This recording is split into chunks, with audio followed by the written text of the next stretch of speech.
Da lunedì prossimo via ai cinquantenni per le prenotazioni del vaccino anti-Covid. La Regione segue le indicazioni di Figliuolo. Riccardi è la fascia più consistente di popolazione del Friuli Venezia Giulia. Il presidente regionale Fedriga proporrà al governo di permettere il richiamo della vaccinazione sul luogo di villeggiatura, superare l'indice RT, dice Fedriga, che aggiunge da maggio agende aperte per tutti. Aveva abusato per anni delle nipotine allora minorenni, ora un settantenne di Pordenone è stato condannato a 14 anni. Le indagini partite dalla denuncia delle due ragazze.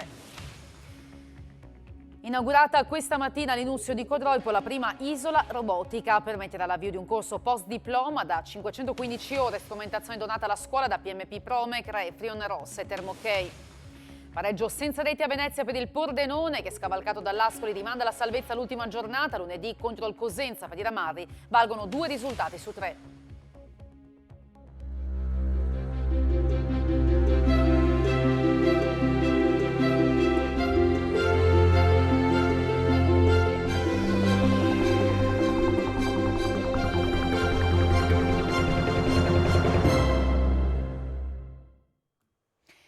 Buonasera da Telefriuli, ben trovati all'appuntamento serale con il nostro telegiornale. Anche la fascia tra i 50 e i 59 anni potrà prenotare il vaccino a partire da lunedì prossimo. La novità è stata annunciata oggi dalla Regione assieme all'allungamento del tempo tra prima e seconda dose per chi sarà vaccinato con Pfizer e Moderna. Da lunedì 10 maggio si apriranno le agende per la vaccinazione anti-Covid per la fascia 50-59 anni. Ad annunciarlo è stato il vicepresidente della Regione, Riccardo Riccardi, recependo la circolare del commissario Figliuolo di ieri. Noi avevamo già previsto di aprire la fascia 55-59. Questa disposizione consente di procedere anche partendo dai cinquantenni. È la fascia più consistente nella stratificazione della popolazione regionale, perché ha 200.000 persone. Le prenotazioni potranno essere effettuate attraverso il call center regionale, gli sportelli CUP, le farmacie abilitate e la web app. La macchina è in moto, sta correndo e naturalmente deve tenere conto dei 3 fenomeni: la capacità di fuoco, che è in linea rispetto agli obiettivi che abbiamo, la disponibilità di dosi, che sta aumentando, e il terzo fenomeno è l'adesione, che è il fenomeno più importante. Riccardi ha informato anche che, a seguito del parere del Comitato Tecnico Scientifico, l'intervallo tra la prima e la seconda dose dei vaccini mRNA sarà esteso a 42 giorni rispetto agli attuali 21 per Pfizer, BioNTech e 28 per Moderna.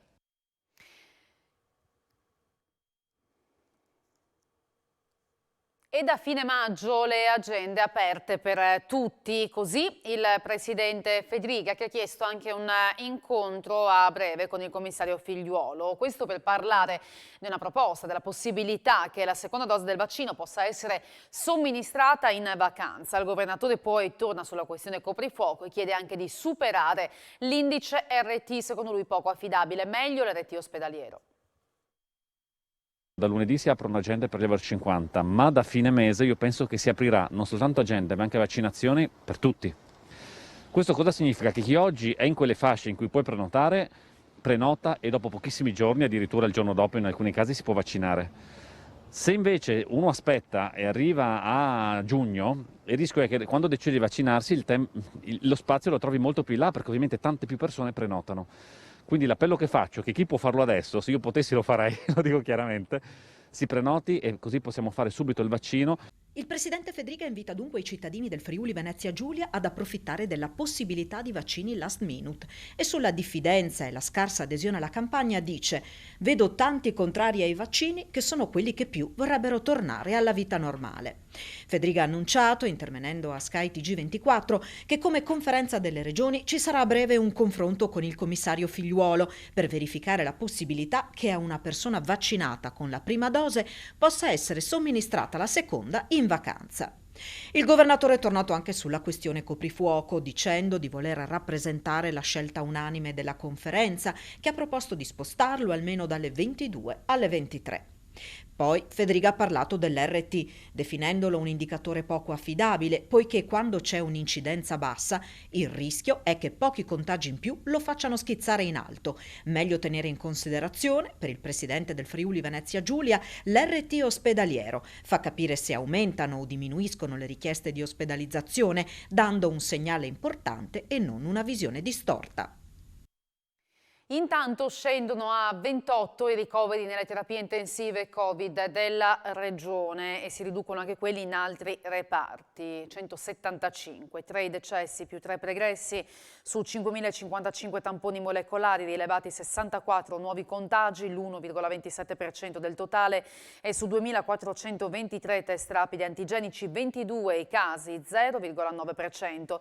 Scende anche il numero delle persone in isolamento, che oggi sono in tutto 6.404 e sono stati allestiti gli hub per le vaccinazioni dei lavoratori predisposti da Confindustria Alto Adriatico. Ora si attende solo il via all'inoculazione delle dosi.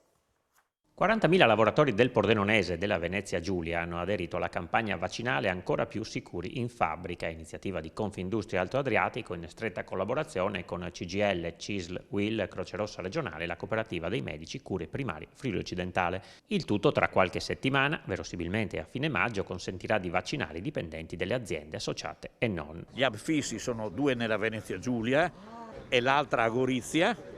E qua ce ne sono uno nella zona Ponte Rosso, uno al NIP e 2 nelle zone industriali di Pordenone. Abbiamo anche degli hub mobili con i quali raggiungeremo anche le località più sperdute.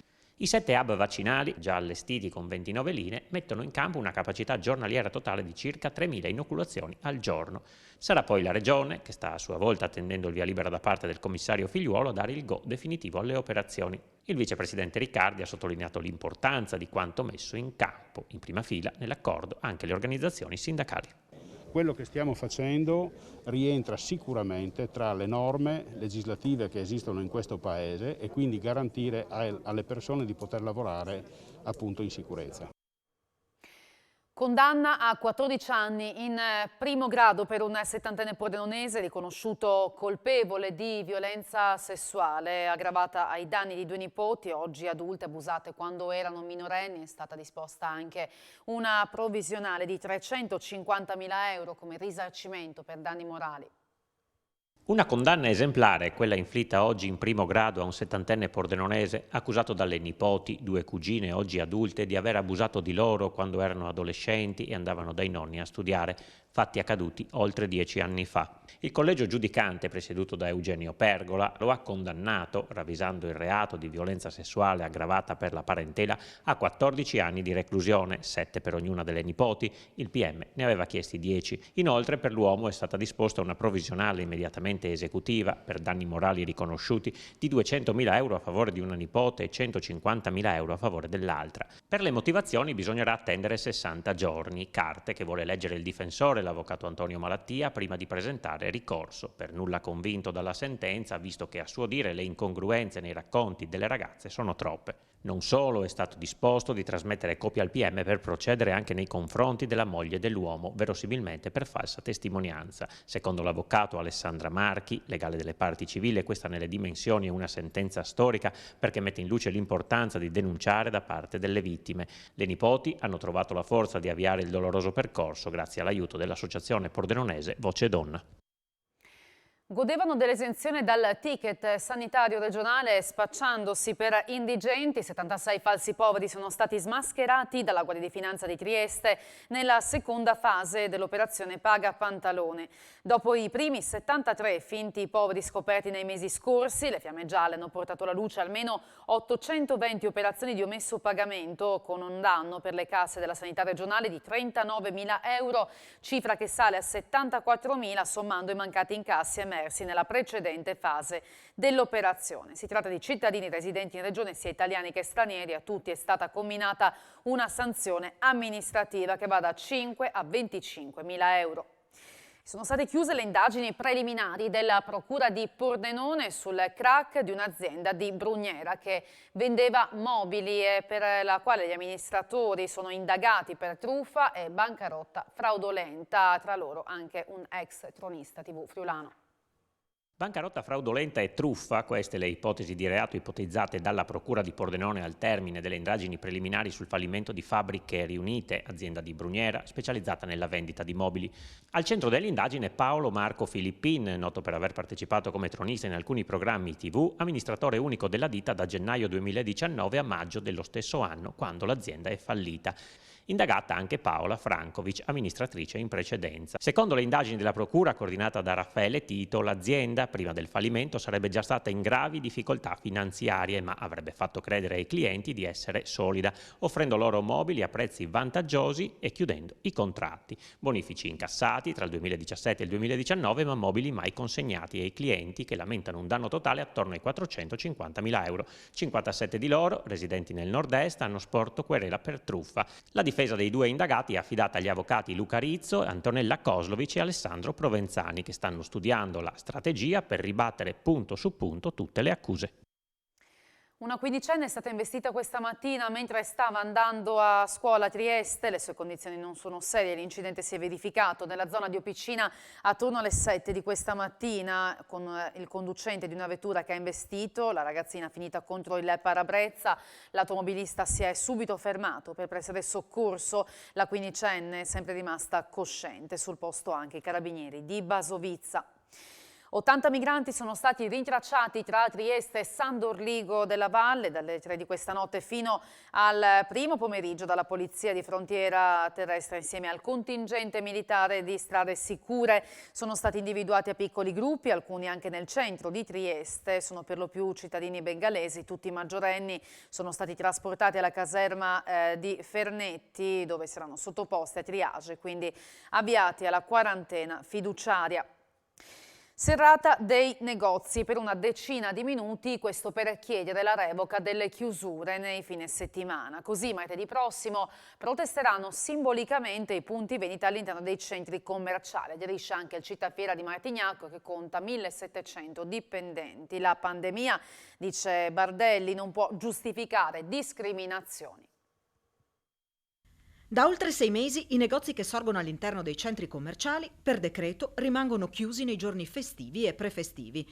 I titolari di questi punti vendita, 30.000 gli aderenti in Italia, martedì protesteranno simbolicamente abbassando le serrande delle attività per una decina di minuti per chiedere la revoca di queste misure restrittive. Anche il Cittafiera di Martignacco, che conta 1.700 operatori, aderisce convintamente all'iniziativa coordinata dal Consiglio Nazionale dei Centri Commerciali e Federdistribuzione. Deve essere chiaro a tutti che il problema dei centri commerciali non riguarda solo le proprietà dei centri commerciali, ma io sento il dovere morale di difendere tutte le attività presenti nei centri commerciali che sono rappresentate la maggior parte da piccole realtà commerciali con centinaia di migliaia di dipendenti che da ottobre dell'anno scorso, soprattutto alcune categorie, sono discriminate rispetto anche all'interno delle stesse categorie con delle limitazioni che li mettono in seria difficoltà. Si parla di 780.000 posti di lavoro in Italia, solo qui in Cittafiera ci sono 1.700 persone, ci sono tanti piccoli negozianti che hanno bisogno di chiarezza, hanno il diritto di sopravvivere come tutti gli altri colleghi delle stesse categorie merceologiche e invece si trovano a dover subire oltre ai danni dell'epidemia, ma anche la concorrenza nei periodi dei weekend dei loro colleghi.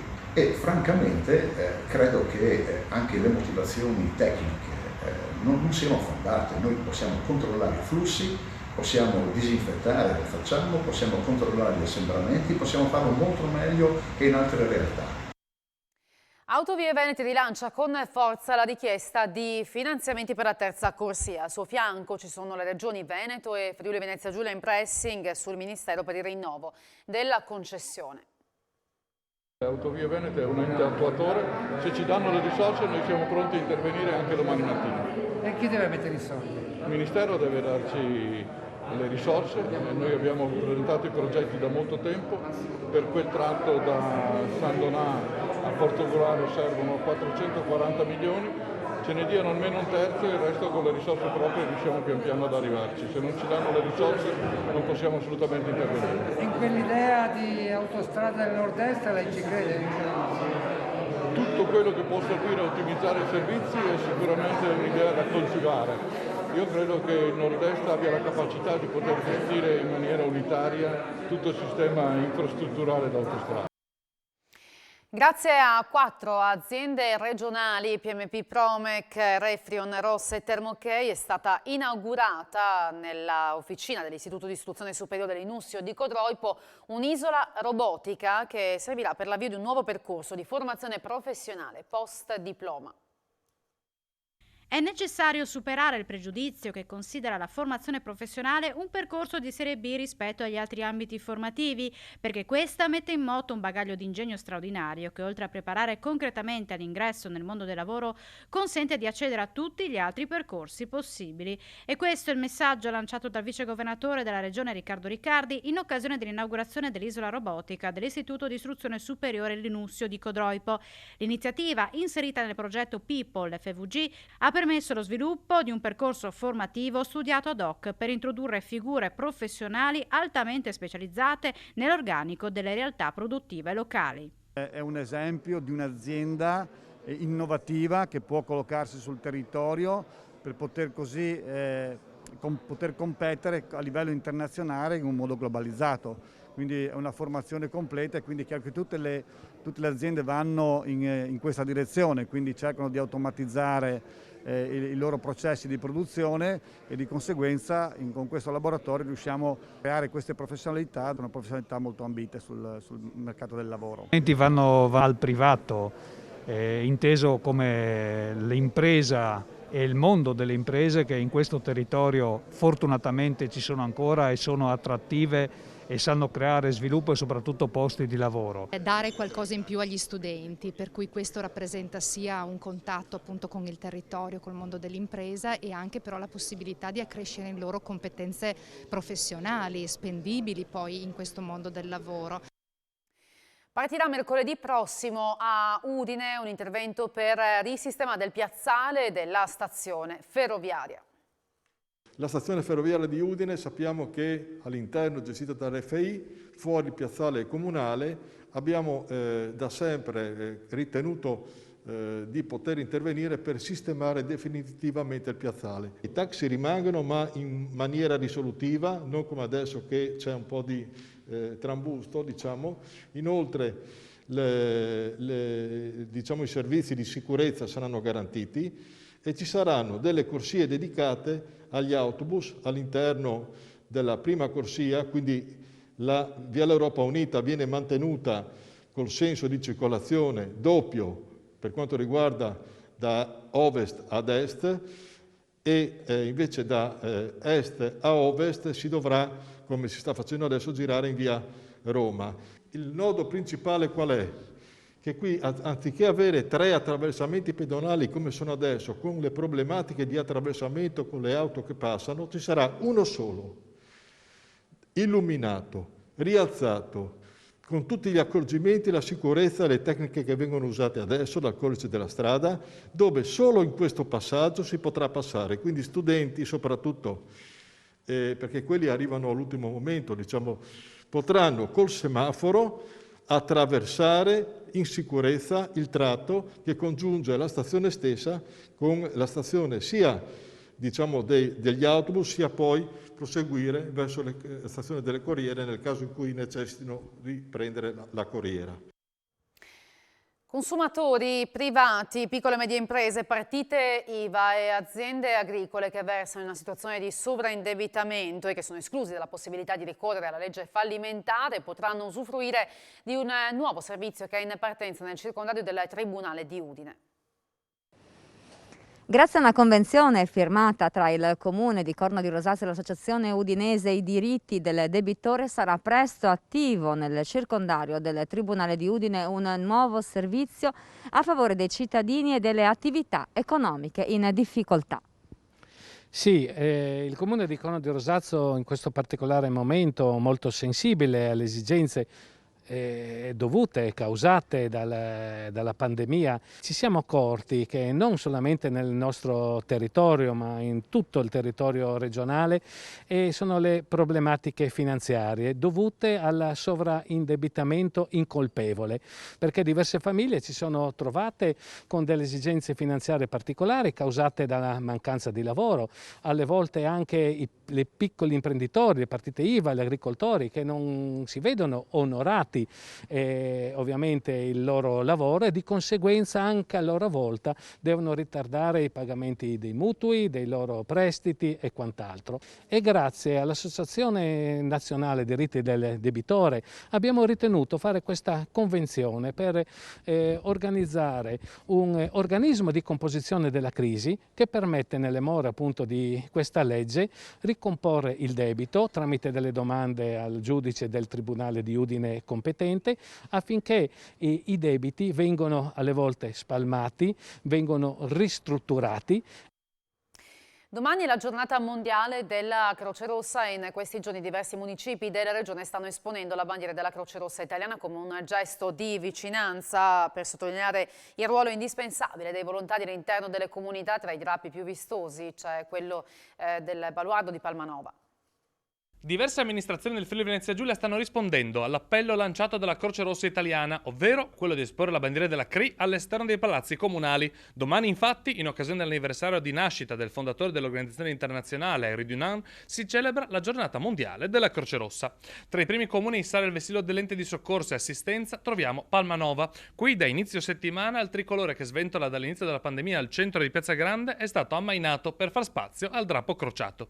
Noi qui abbiamo avuto modo di sperimentare la grande capacità e il grande senso di solidarietà, di generosità e di comprensione dei problemi degli altri da parte del Comitato della Croce Rossa di Palmanova, soprattutto in questi periodi di pandemia dove tutti hanno dimostrato di avere un grande bisogno e comuni e Croce Rossa hanno lavorato insieme riconoscendosi in quelli che sono valori della solidarietà, della generosità, della comprensione. Tutt'oggi in regione centinaia di volontari ogni giorno scelgono di mettere a rischio la loro vita per un bene più grande, quello della comunità. L'impegno dei suoi volontari da sempre è dedicato al supporto dei poteri pubblici, di cui è orgogliosamente ausiliaria. Un legame indissolubile che vede sempre più spesso Croce Rossa e comuni uniti nelle attività di vicinanza ai più vulnerabili.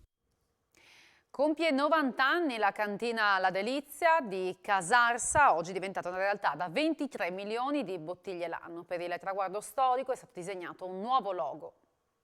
La cantina cooperativa Viticoltori Friulani La Delizia di Casarsa, che rappresenta ben 400 aziende viticole e quasi 2000 ettari vitati, compie 90 anni. Era il 7 maggio del 1931 quando nasceva l'importante realtà che oggi conta su una produzione annuale di 23 milioni di bottiglie. Il traguardo dei 90 anni che la cantina La Delizia ha raggiunto quest'anno rappresenta un passaggio importante. Una realtà come la nostra, che abbraccia 2000 ettari di vigneto, deve avere una visione futura e una responsabilità che va a tradursi su un rispetto del territorio e una gestione dell'ambiente.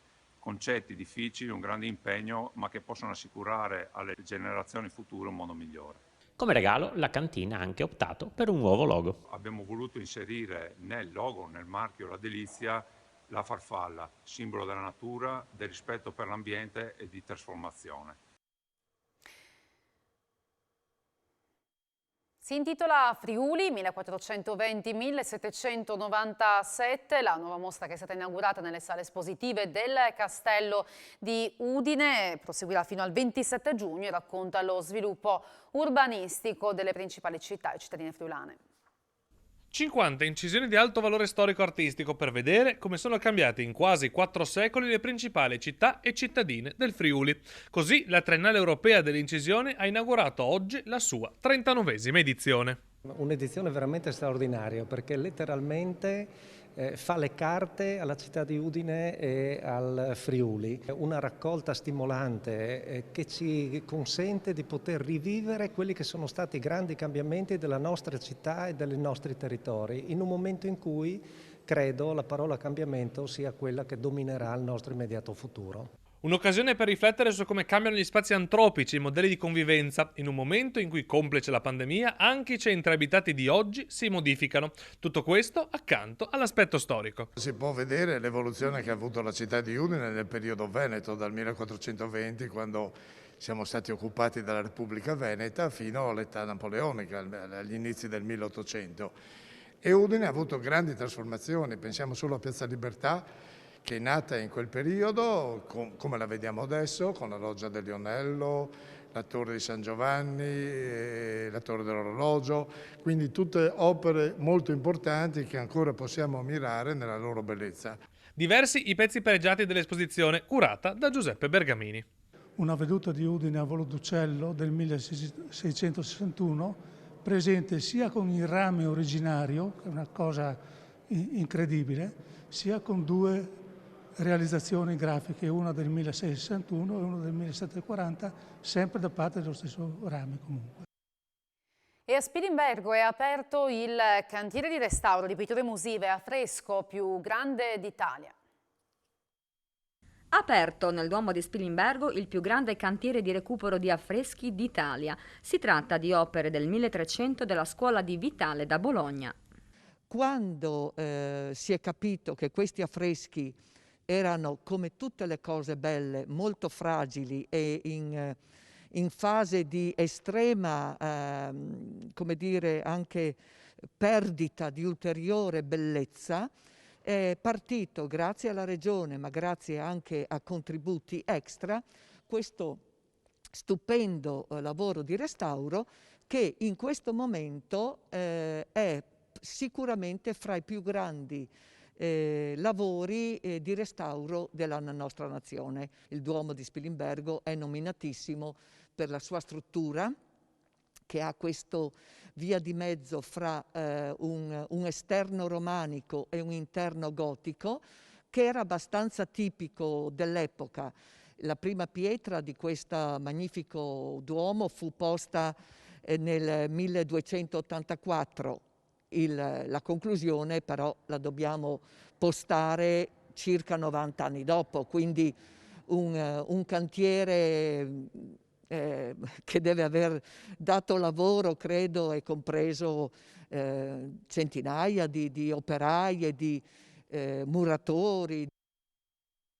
Il Pordenone si giocherà lunedì nell'ultima giornata le sue chance di rimanere in Serie B. Lo farà contro il Cosenza, che sfiderà appunto dopo lo 0-0 di oggi al Penso contro il Venezia, neroveri scavalcati dall'Ascoli. Per loro valgono 2 risultati su 3. Parleremo di questo tra poco a Sport FVG, ma anche la vigilia di Udinese-Bologna e della partenza del Giro d'Italia con un'intervista ad Alessandro De Marchi. Grazie per aver seguito il nostro telegiornale, buon proseguimento di serata, arrivederci.